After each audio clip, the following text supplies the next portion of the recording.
Hello दोस्तों, कैसे हैं आप सब। आज की हमारी कहानी है बहू ननद से कुछ सीख।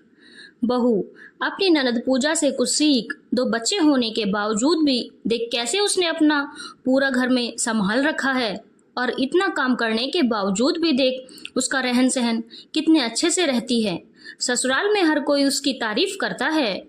अरे मेरी बेटी तो लाखों में एक है, और एक तुझे देख, एक बच्चे में ही कैसी हालत हो गई। उसमें भी घर में साफ सफाई करने के लिए काम वाली लगा रखी है, लेकिन फिर भी शरीर इतना फैल गया है कि बोलते बोलते ललिता जी चुप हो गई। ये तो ललिता जी का रोज का ही था। बहू सुमन को तो इन सब चीजों की आदत हो चुकी थी। सुबह से शाम तक एक ही बात सुन सुनकर दिमाग ने सुनना ही बंद कर दिया था। वो बदस्तूर अपने कामों में ही लगी हुई थी। अब जल्दी कर, फटाफट रोटियां सेक, विजय को भी ऑफिस जाने में लेट हो रहा है। पता नहीं क्या करती रहती है दिन भर। इसका काम तो मुझे बिल्कुल भी समझ नहीं आता। अरे हमने भी 3-3 बच्चे पाले हैं, लेकिन काम में कभी कमी नहीं रखी। ललिता जी बड़बड़ाती हुई हॉल में आकर बैठ गई। इधर सुमन अपने 5 महीने की बेटी रूही को अपने साथ ही रसोई में ले आई। साथ ही उसने पालने में उसे लिटा कर रोटियां सेकने लगी। रोटियां सेक कर सबसे पहले विजय और पापा जी को खाना खिलाया और उन दोनों को ऑफिस के लिए रवाना किया। फिर ललिता जी को खाना परोसा और उन्हें खिलाकर अपने लिए थाली लगाकर अपने कमरे में आ गई। साथ में रूही को भी ले आई, पर अभी पालने में खेल रही थी, इसलिए सुमन ने फटाफट खाना शुरू कर दिया। अभी एक दो निवाले खाए ही थे कि इतने में छोटी कुंवारी ननद शिवानी भी अपने कमरे से निकलकर आ गई और आते ही सुमन को आवाज लगाकर बोली, भाभी जल्दी से मेरे लिए खाना लगा दो, मैं भी कॉलेज जा रही हूँ। खाना खाते हुए सुमन के हाथ रुक गए। जवान ननद है, अपना खाना खुद लगाकर खा नहीं सकती, उसके लिए भी खाना लगाकर देना पड़ेगा। आखिर सुमन खाना खाते खाते उठी और पहले शिवानी के लिए खाना लगाकर उसे परोस कर देकर आई। वापस खाना खाने बैठी तो घर की डोरबेल बज उठी। पता था दरवाजा उसी को खोलना था, तो उठकर दरवाजा खोलने गई।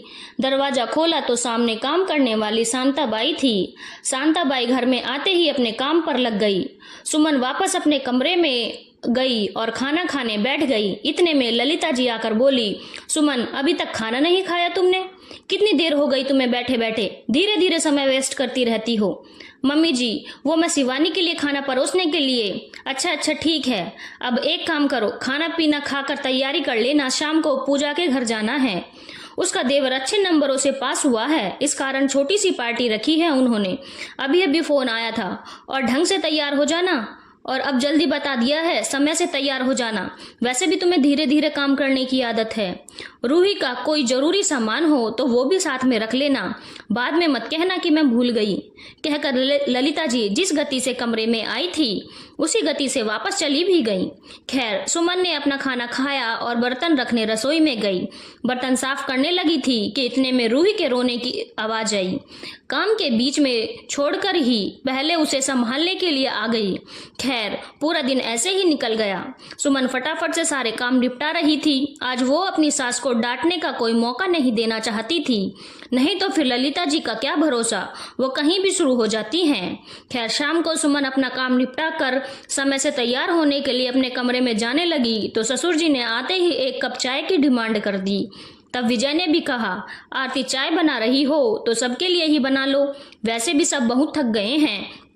आखिर आरती रसोई में सबके लिए चाय बनाने के लिए आ गई और चाय बनाकर सबको दे आई। ललिता जी के कमरे में चाय देने गई तो ललिता जी बोली, बहू मैं कहना भूल गई, अभी थोड़ी देर पहले तुम्हारे पापा जी ने फोन कर बताया था कि उनके पास जरूरी काम आ गया है, तो वो नहीं जा रहे हैं, इसीलिए फटाफट उनके लिए दाल बना दो और रोटी सेक दो, और थोड़ा जल्दी कर दो ताकि हम समय से रवाना हो सकें। ठीक है मम्मी जी, मैं तब तक खाना बनाती हूँ, आप रूही को तैयार कर दो ताकि मुझे भी समय मिल जाएगा और मैं भी समय से तैयार हो जाऊंगी। अरे वो हमारे पास आती कहाँ है, वो तुम्हारी बेटी है, उसे तुम खुद ही तैयार करो, वैसे भी तो हर समय तुमसे ही चिपकी रहती है। आखिरकार ललिता जी का जवाब सुनकर सुमन मन महसूस कर रह गई और रसोई में चली गई। उसे लग रहा था कि वो लेट हो जाएगी। उसने फटाफट रसोई में जाकर कुकर में दाल चढ़ाई और आटा लगाकर रोटियां सेकने लगी। फटाफट रसोई का काम निपटा कर अपने कमरे में गई और रूही को तैयार किया। इतने में सब लोग तैयार होकर बाहर आ गए। अरे जल्दी चलो, अब क्या दीदी के ससुराल में लेट जाएंगे? शिवानी ने आवाज देते हुए कहा। हाँ बाबा, चल रहे हैं। ललिता जी तैयार होकर अपने कमरे से बाहर आई। मम्मी, अभी थोड़ा वक्त लगेगा, सुमन तैयार हो रही है, विजय ने कहा। तो ललिता जी नाराज होते हुए बोली, मैंने इसीलिए सुबह कहा था कि समय से तैयार हो जाना। अब देखो, उसी के कारण फिर से लेट हो जाएंगे। पता नहीं क्या सब काम हिलते हिलते करती है, कुछ सीखती नहीं क्या है पूजा से। कितना वेल टाइम मैनेजमेंट है उसका, मजाल की कोई काम थोड़ा भी लेट हो जाए। सुमन को भी अंदर ये सब सुनाई दे रहा था, पर फिर भी वो जैसे तैसे तैयार हुई और बाहर निकल कर आई। ललिता जी ने उसे ऐसे घूर कर देखा जैसे मानो उसे ले जाकर कोई एहसान कर रही हो। खैर, थोड़ी देर बाद सब लोग सुमन के ससुराल पहुंचे। सभी मेहमान पहले ही आ चुके थे। पूजा ने उन्हें देखते ही कहा, क्या मम्मी, आप लोग सबसे लेट आ रहे हो? देखो, सारे मेहमान आ चुके हैं। अब हम कर भी क्या सकते हैं बेटा, तुम्हारी भाभी को तैयार होने में देर जो लगती है। माँ क्या बनी है, टाइम मैनेजमेंट पूरी तरह से भूल गई, ललिता जी ने तंज कसते हुए कहा। खैर, वहां भी किसी ने रूही को अपनी गोद में नहीं लिया। सब बतियाने में लगे रहे और पूरे टाइम रूही को सुमन ने ही संभाला। इस दौरान सुमन ने देखा कि पूजा के 10 महीने के बेटे को किस तरह पूजा के सास ससुर परिवार वाले संभाल रहे थे। पूजा फ्री होकर दूसरे काम आराम से कर रही थी। तभी ललिता जी सुमन के पास आकर बोली, सुमन फटाफट से खाना खा लो, हमें घर भी चलना है। लेकिन खाना खाते समय रूही रोने लगी। उसने विजय से कहा कि रूही को संभाल ले, लेकिन विजय फोन का बहाना बनाकर उठकर चला गया। शिवानी तो सुमन के पास ही नहीं आई। उसने उम्मीद से ललिता जी की तरफ देखा तो ललिता जी ने कहा, बहू ये तुम्हारा बच्चा है, इसे तुम ही संभालो। आखिर एक बच्चे को उसकी माँ ही बेहतर संभाल सकती है, कहकर ललिता जी दूसरे से बातें करने में लगी रहीं। आखिरकार सुमन रूही के साथ ही खाना खाने बैठी, पर रूही तो चुप होने का नाम ही नहीं ले रही थी। इसीलिए सुमन को खाना खाते खाते ही बीच में उठना पड़ा। थोड़ी देर बाद वो लोग वहां से रवाना हो गए। घर आए तो रूही सो चुकी थी। सुमन रूही को अपने कमरे में लेटाकर रसोई में आई और अपने लिए दाल रोटी लेकर बाहर डाइनिंग टेबल पर आकर बैठ गई। ये क्या, आते ही खाना शुरू? अरे तुम्हारा पेट है या कुआ भरता ही नहीं? कितना खाती हो तुम? विजय ने टोका।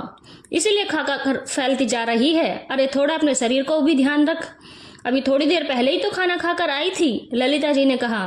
मम्मी जी, रूही रोने लग गई थी, इसलिए मैंने पेट भर के खाना नहीं खाया, इसीलिए दोबारा खाना खा रही हूँ। तुम्हें तो कुछ भी संभालना नहीं आता। अरे कुछ पूजा से भी सीख, वो भी तो। अगर पूजा दीदी से सीखने की मुझे जरूरत है तो उनके ससुराल वालों से सीखने की जरूरत आपको है। पूजा दीदी के ससुराल वाले कितने अच्छे हैं, कितने अच्छे से वो उनके बच्चे को संभाल रहे थे, जिससे दीदी आराम से दूसरे काम कर सके। किसी ने भी यह कहकर उनके बच्चे को नहीं छोड़ा कि यह तुम्हारा बच्चा है, तुम ही संभालो। लेकिन हमारे घर में तो मैं यह उम्मीद कर ही नहीं सकती हूँ। वहाँ सब मिलजुल कर एक दूसरे को सपोर्ट कर रहे थे, पर यहाँ तो मैं ये उम्मीद भी नहीं कर सकती। पूजा दीदी परफेक्ट हैं क्योंकि उनके ससुराल वाले परफेक्ट हैं, पर यहाँ तो कुछ भी कहना ही बेकार है, कहकर सुमन अपनी थाली लेकर कमरे में चली गई। पीछे ललिता जी मुंह फुलाकर बैठ गई। आखिर आज उनकी बहू ने उन्हें आईना जो दिखा दिया था। धन्यवाद दोस्तों, अगर आपको कहानी अच्छी लगी हो तो चैनल को लाइक, शेयर और सब्सक्राइब करना ना भूलें।